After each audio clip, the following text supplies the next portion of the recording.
Like much of the world, Indonesia is committed to the clean energy transition. Geothermal energy is a low-carbon alternative to coal. Indonesia has 40% of the world's geothermal reserves, but has tapped less than 5% of its capacity. At Star Energy Geothermal, our mission is to ensure our geothermal power plants benefit surrounding communities without literally costing the earth. Discover how.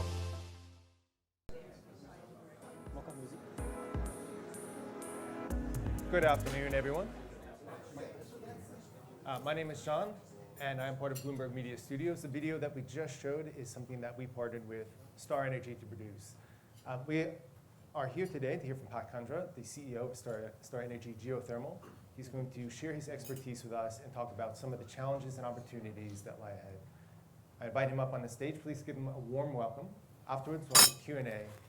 We'll invite you to ask questions, and I will ask them as well. Hendra, please join us.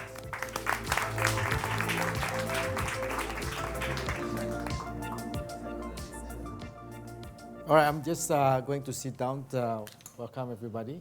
So thank you for attending our lunch session. So I don't know what kind of food they serve, so I hope it's good food. So, my name is Hendra Tan. I'm the CEO of Barito Renewables and also Star Energy Geothermals. And as some of you know that Barito Renewables was listed in October last year, right? Its market cap today is around 70 billion US dollars. Barito Renewable is a business arm of Barito Pacific Group. It has two business lines. Number one is, as you know, geothermal energy. And the second one is wind powers, yeah, which we just acquired this year. And I'm going to talk about why we are acquiring a wind farm business soon. And it has, on the geothermal side, we currently operating 886 megawatts of geothermal power plant here in Indonesia.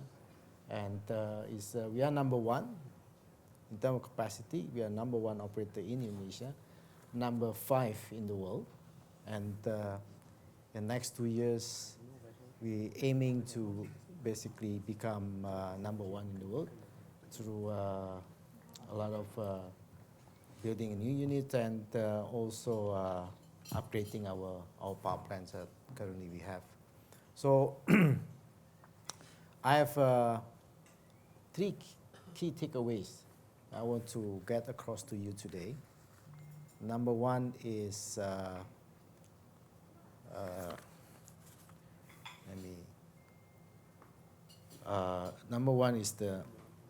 key issue, the major challenges that we see in terms of how Indonesia is going through the energy transition initiative. What are the major challenges that Indonesians have? And number 2 is why we believe that geothermal energy is going to play a vital role in the energy transition initiative going forward. I'm also arguing with the Bloomberg team here is because they don't put the path of geothermal energy in Indonesian context, and they just put wind and solar more rather than the geothermals. That's why hopefully after these presentations, they are convinced that actually geothermal energy should be one of the key important roles or key important energy that should be part of the energy transition initiative going forward, especially in an Indonesian context. And third, key takeaways that I want you to remember is that what are we going to do next? Yeah, what are we going to do next, especially between now 2031, in helping Indonesia to have successful energy transitions, right? So while you're having lunch, please do so.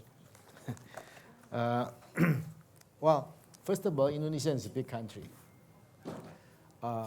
The total land area is approximately 5.2 million square kilometers. Today is number 8 in the world. Okay? 276 million people, right? And the distance within the furthest cities in Indonesia, we call it Sabang and Merauke, is around 5,245 kilometers. That's the same distance between London and New York, and around 1.4 times distance between Los Angeles and New York. So it's a big country, right? And it's the also biggest archipelago in the world. We have 17,000 islands spreading across Indonesia with 5 main islands, which is Jawa, Madura, Bali, Kalimantan, Sulawesi. So as you can see, this is the challenges. The population distribution is mostly in Java and Sumatra, right? And also you can see the blue chart here. 7%. Java is only occupied 7% of the land area in Indonesia. But most of people are living in Java, and the other geographical challenge that Indonesia have is 60% of the total area in Indonesia is actually in water, not on land.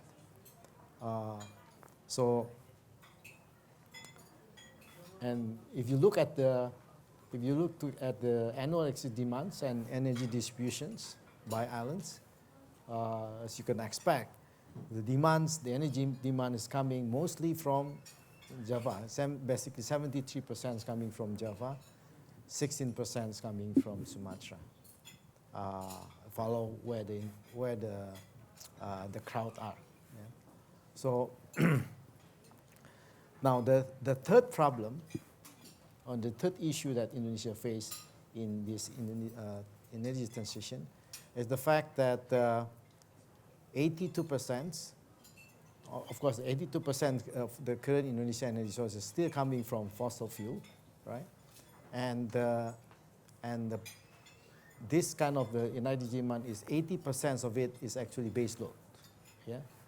So as you can see, that's in 2023, the total base load demand is around 284 trillion watt hours, and 220 terawatt hours coming from coal power plant. That's the current energy mix that we currently have. So you can imagine that, well, number one, the population is not evenly distributed. The energy demand is not evenly distributed. It's mostly is in Java Island, and the biggest problem is actually most of them is baseload. So we cannot just do these energy transitions overnight. We cannot just replace all these baseload powers with solar power plant or wind, right? Certainly we need battery, use battery to do a successful energy transitions, right? That's the bad news. The good news is Indonesia is located in the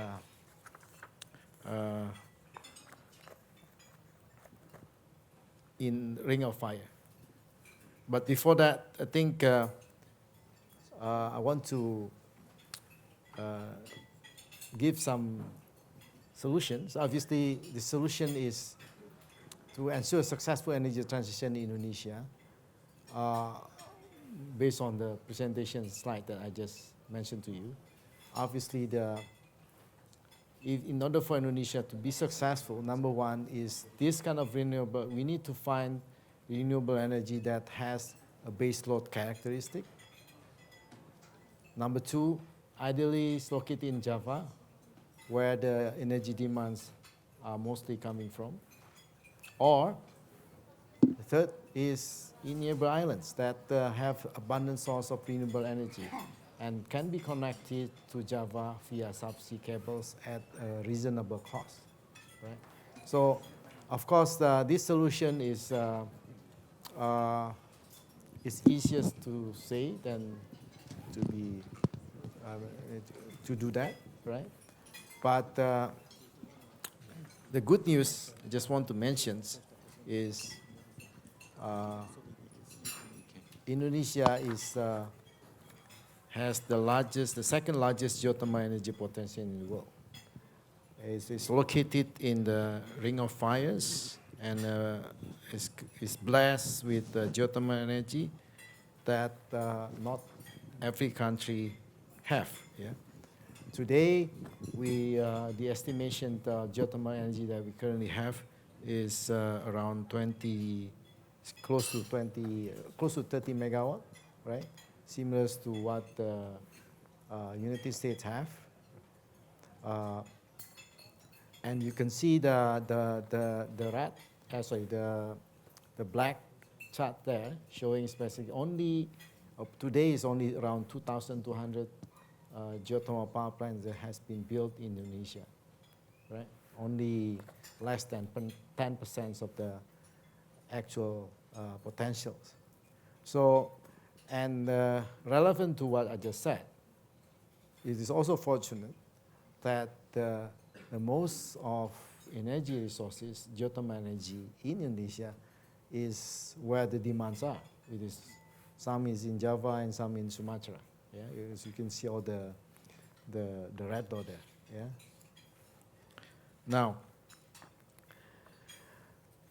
the second reasons why we think the geothermal energy will play a vital role going forward.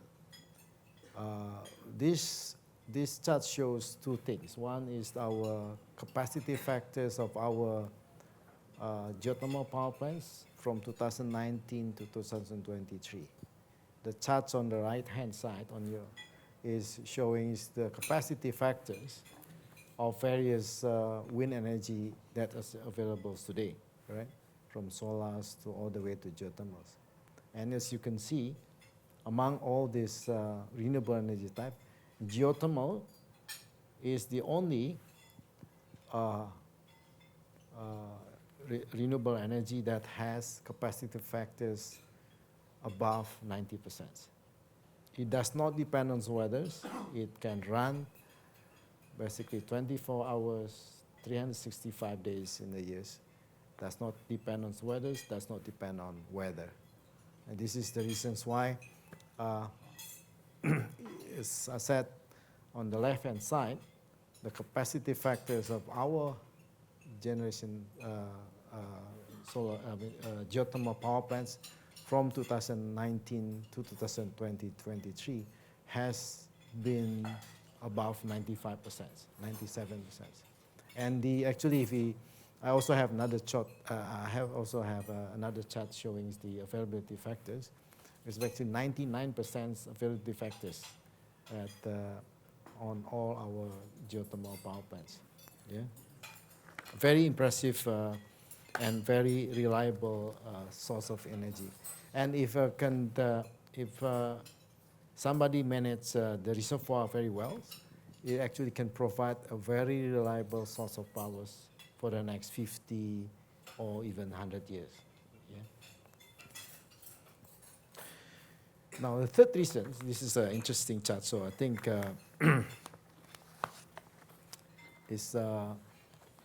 we try to, this shows four charts. Number one is what is the estimated amounts of renewable energy we think we need to replace this 220 terawatt hour of baseload energy demands.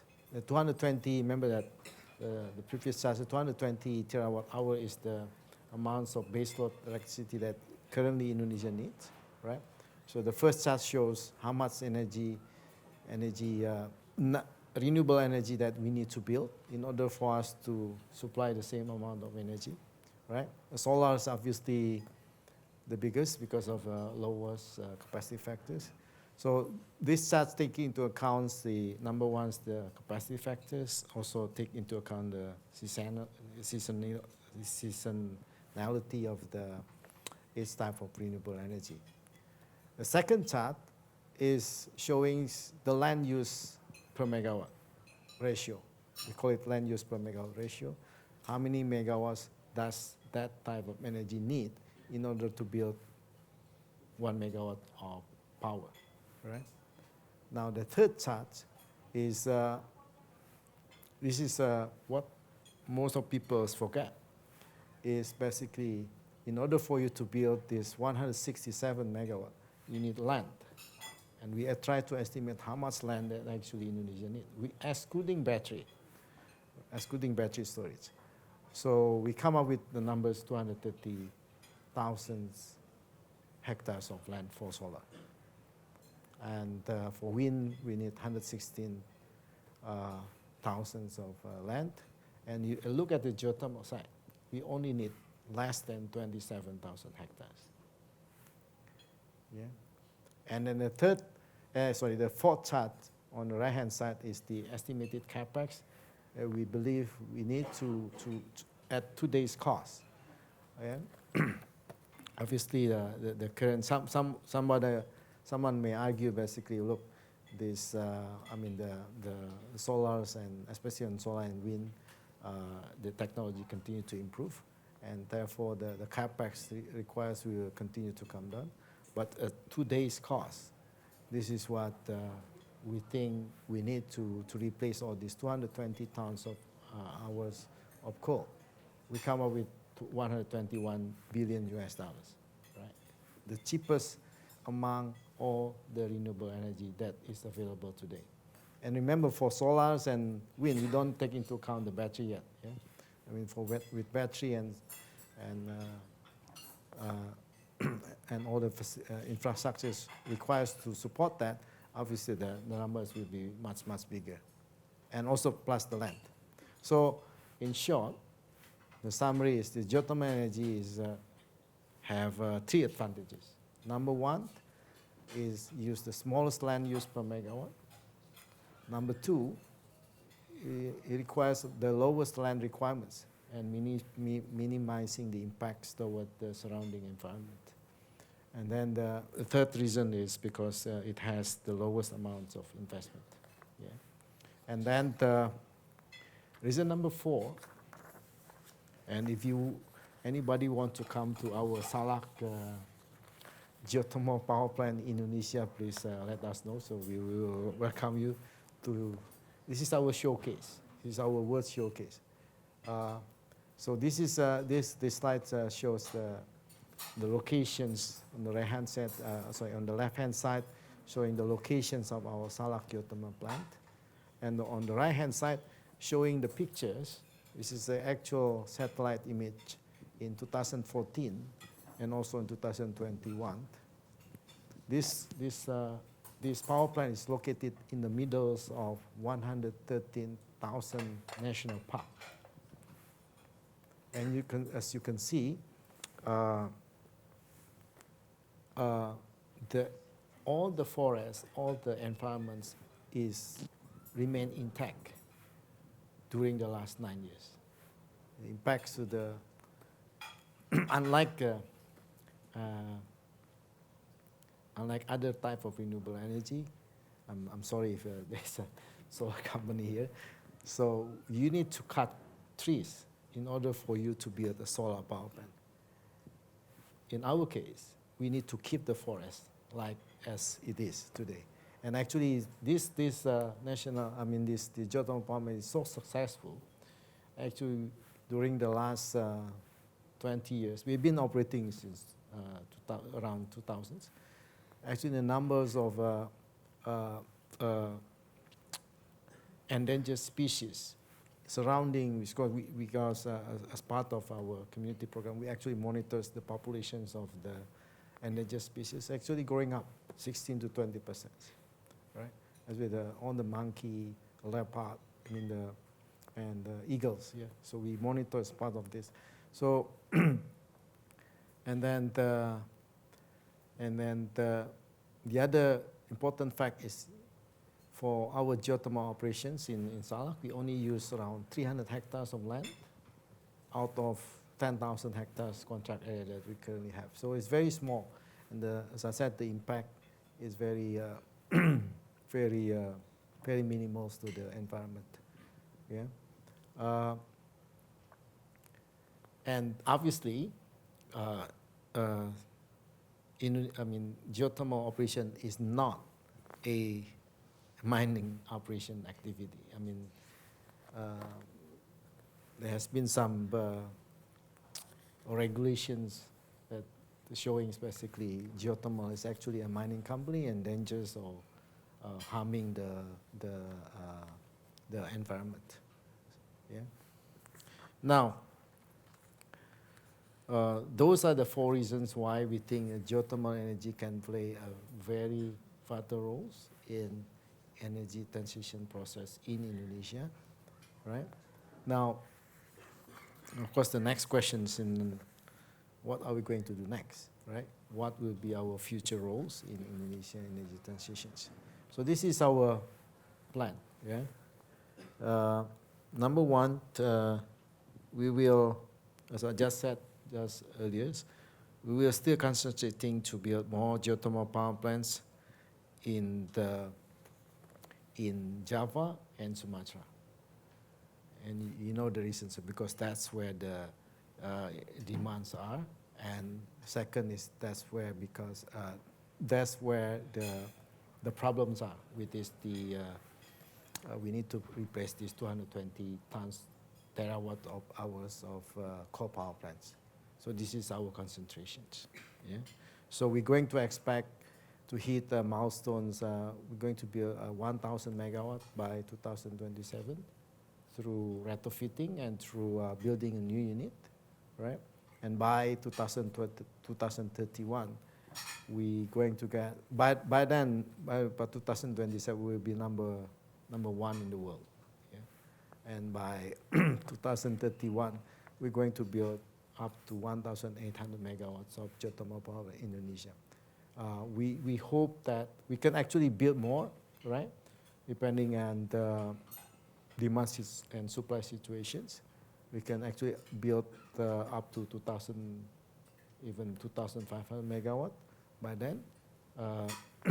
But again, depending on demand and supply situations.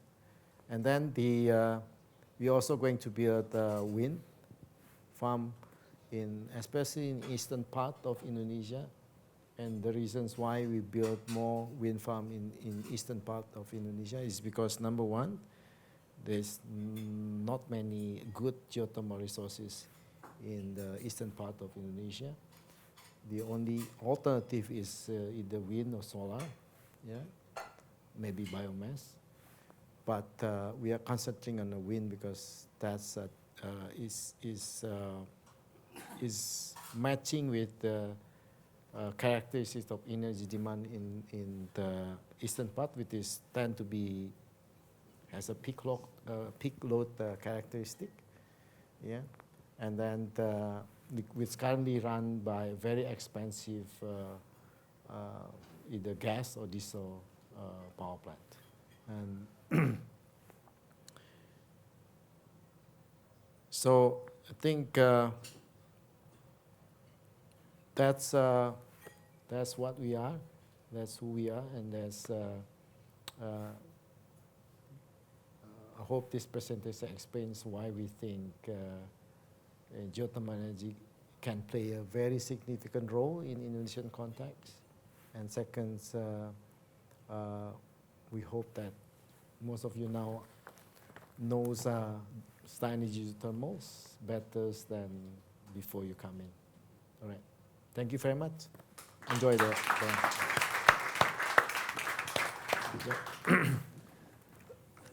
Thank you for the presentation, Pak Hendra. Thank you, John. Yeah. There's a huge opportunity in geothermal. Yeah. How can we educate investors about this opportunity, and what kind of myths do we need to dispel along the way? All right. Thank you. So a very good question. So I think, as I said, we started the business 20 years ago, right? At that time, we since 2000 until until last year's, we raised approximately $4 billion to finance our either to refinance our existing debt or to build more power plant or to acquire more geothermal power plant. So in that process, we have to, as I said, 20 years ago, it's very difficult to basically to convince bank lenders or bondholders to participate in our bond exercise. The reasons why is because not what is geothermal energy? Is that oil and gas mining? Is that what is it? And what kind of risk involved in doing the geothermal business? So what we do first, I think, is actually, number one, we need to understand what kind of risk that we are dealing with when it comes to operating a geothermal business. So basically, we categorize that into four main areas with this. Number one is operational risk. Number two is drilling risk. Number three is the reservoir management risk. And number four is the natural disaster risk. Because the reason why the natural disaster risk, because most of the geothermal power plant is obviously close to the active volcano or volcano, and in the mountain area where basically landslide can happen very quickly and destroy your infrastructures if you don't manage properly. Yeah. So we explain this risk to the investors bit by bit since 2000s. And just to tell you the what we have done so far. The first bond, the interest rate on the first bond that we issue around in year 2000s is 11.5%. Right? And say, I don't understand the geothermal energy, I don't understand the risk, therefore I'm going to charge you 11.5%. Now, 2019, we issued the same bond. We have the first investment grade in Indonesia and I think maybe in the world. And the interest rate has come down so much. It's around 4.8%, right? So almost half of it. And that's for 18 years loan. For 8 years, less than 3%. So that's how that's how we educate the investors bit by bit. And I think now, our bond investor is coming from like BlackRock, Fidelity, Goldman Sachs, GSAM. So those are very household names. Yeah? So it's so we educate them, and they know geothermal energy better and better. They know our business better and better. Then you see the result. Can you tell us a bit about advances in technology, how you're using them, and how they might help to address some of those risks that investors are concerned about? Yeah. So I think the technology, unfortunately, there's no, I would say, not enough research that has been done in geothermal energy side of it. Yeah. So most of the technology currently used is coming from oil and gas, especially on drilling technology, and the technology advancements in the geothermal turbine technology is not as robust as what we see in wind and turbine. Yeah, but since 2019, because we have such a large economic of scales, we have initiated a lot of discussion with drilling services like company like Schlumberger, company like Halliburton, to do a research to basically improve the drilling technologies just for geothermal business. Yeah. So, and the results of that is we have since 2019 2017 to today, we have been able to reduce our drilling costs. It used to be like, every time we drill, we need to, as part of our geothermal operations, we need to drill up to around 2,000 to 3,000 meters of wells in order for us to get the steam. And it used to cost us around 8 million per well. You can imagine if you poke in the wrong hole, that 8 million is gone, yeah, overnight. So you don't want to have that. And our success ratio is among the highest. I mean, drilling success ratio is among the highest, actually the highest in the world, 91% success ratio. Other people's maybe 50 to 60%. This is using technology. So we use technology to know where the locations are, number one. Number two, we find a way to drill the wells in much more efficient way, right?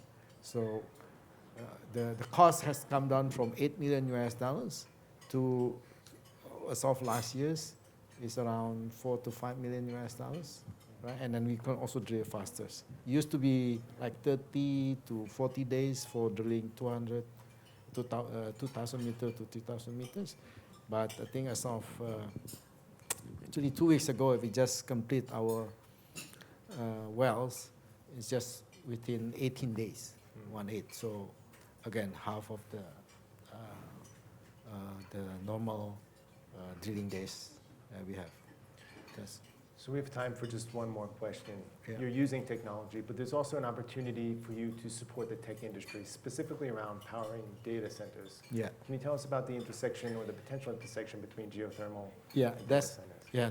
Thanks, John. I think that's a very good question. So, so I think the business models. I think our business models continue to evolve, right? So our business model in the past is we build power plant, sell to PLN, which is a state-owned electricity in Indonesia, and that's it. Yeah, that's the only customer we have.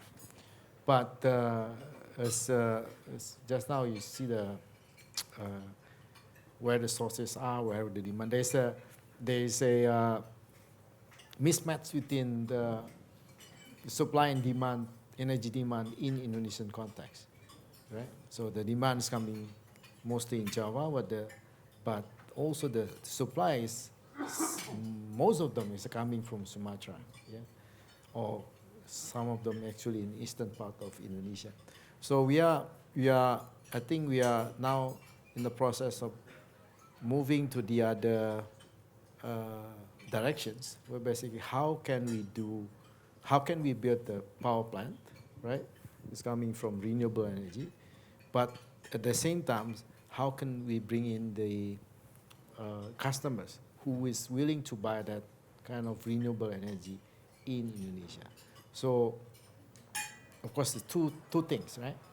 Either we sell this electricity to our neighboring country like Singapore and Malaysia in Sumatra context.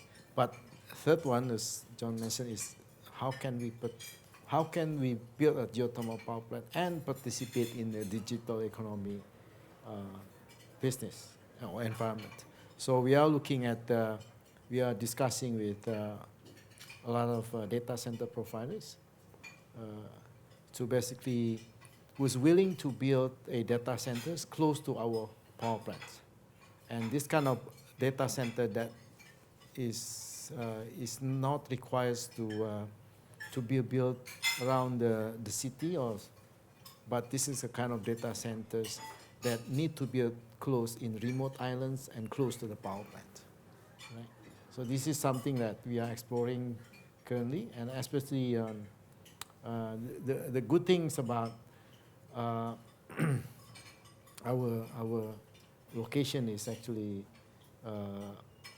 we have locations that basically have a very big potential of geothermals, but but if you can bring it currently, I mean the energy demands for that island is not great, maybe around 10%, but we're discussing something how to bring in this data center, and they can build that data center close to our power plant, and then supplies the data to their customer all over the world. So that's kind of the next, I would say, the next milestones, the next transition that we are aiming going forward. And hopefully, once we get it done, we can update all of you how we're progressing toward that idea, John. Yeah. So here too, a huge opportunity. Thank you very much for the presentation and for your time today. Everybody, I think we're all served at this point. If you have a question, Yeah. give a microphone, the young lady here. Thank you for sharing this excellent idea and the progress you have made. As I hear you, like your challenge is also about the offtake of your renewable energy. Yes. So one way you are saying that you want to bring the demand close to your electricity generation. How do you see that it is also, if you have any other way of guaranteeing the energy that you produce is taken by the consumer? Say, for example, if there is if entities have their transition plans and they declare in advance what are the targets or what are the renewable energy they are going to take in advance to you, and you get that time to produce them and provide to all those customers, do you think that is going to be some kind of proposition which gives you also helps you get the funding? Yeah, I think I would say the geothermal power plant is obviously location specific, close to the mountains, far away from the city, right?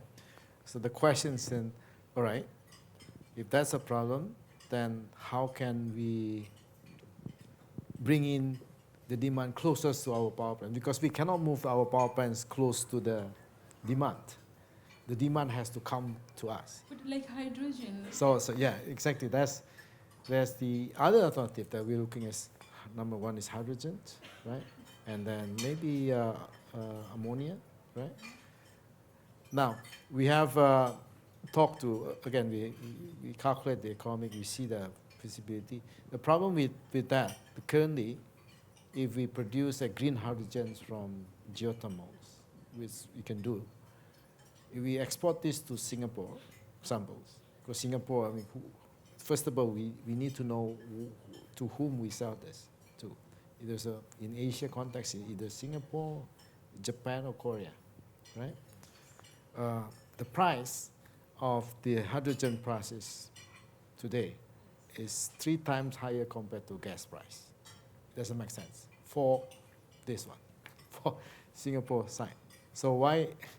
Well, I mean, I don't know. I cannot speak on behalf of the Singapore entity, but are they really willing to buy a fuels with this 3 times compared to the market at this point of time? Maybe 2 times, but not 3 times. Again, yeah, because they want to commit to sustainability in the futures. But so with scale, the price can come down? yeah, I think the price, we hope with the new technology also, hopefully will come down, right? So the one I just said, the one in the eastern part, I think that eastern part we have like up to 700 megawatts of geothermal power plants that we can build. So maybe combinations of hydrogens, green hydrogen, and data centers. I don't know yet. So I think we will evaluate both alternatives and see who comes first. At the end of the day, we are businessmen, so we need to make a profit as soon as possible. We compare which one will come first. Right? Thank Right. you. Thank you. Thank you. We have time for one more question from the room, if Yeah, anybody sure. has one. Yeah. Same table? All sorry, right. just Okay. sorry. Yeah. Sure. Go ahead. Hi, good afternoon. My question is relating to the cost of per kilometer of grid infrastructure, given that your production is in remote locations and your markets are Yeah. far away. While you can move the market closer, there's only so much you can do.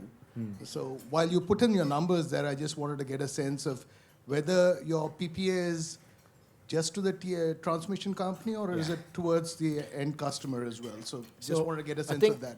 Yeah, I think on the old business or the existing business models, usually you just build the power plant, and PLN, the state-owned electricity company, is the one who built the transmission line. So we just sell that at the selling point. So they are the one who built the the transmission line. But I think, as I said just now, the second business model we're looking for is basically we're selling the geothermal business to our neighboring country, especially the one in Sumatra. So Singapore is a good market, Malaysia maybe is also a good market. So we, as part of that business models, we're going to build the power plant as well as the land transmission line and also the subsea, connecting all these islands to the neighboring country. So that's the second business models that we are currently working on, and hopefully I can, well, it's not cheap, obviously. Yeah? So I think our estimate is around to build 1,000 kilometers of transmission lines will cost around approximately, including the subsea, around $2 billion in Sumatra Island, half of it. 1,000 kilometers plus around 80 kilometers of cables from Sumatra to Singapore is $2 billion. So a big investment. So we can only afford that, do that business line, only if we sell to a country that is willing to pay a higher electricity price. So we are looking to discussing that as well. Yeah. Thank you. Right. I believe we had one more question over Yeah. there. Thank you. Thanks, John. Yeah. Pak Hendra, thank you Hi. very much. Yeah. So I don't know if I missed this point, but I'm assuming that part of your energy is sold in country as well. Yes.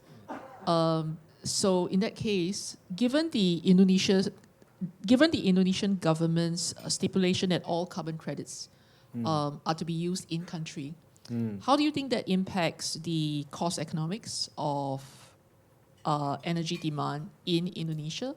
And in turn, how would that change your distribution of, in-country sales versus, Selling overseas. yeah, as you noted just now? Well, I think, I mean, in the past, I think governments allow us to sell our carbon credit to other country, but I think since the last 2 years, I think they are making regulations. Basically, we can only sell it on locally, right? So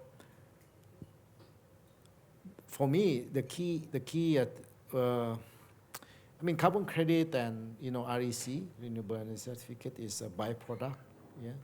And what the price that we currently enjoying is actually do not really. Well, the price is still very low, so it does not. What do you call it?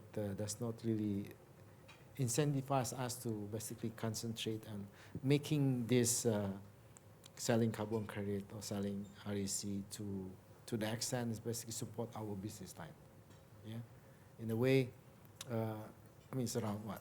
I think last year was 0.5 cent or 1 cent, $1 per ton. Very very low to support our business line. Yeah. So, but going forward, we are hoping that basically we can capitalize that carbon credit market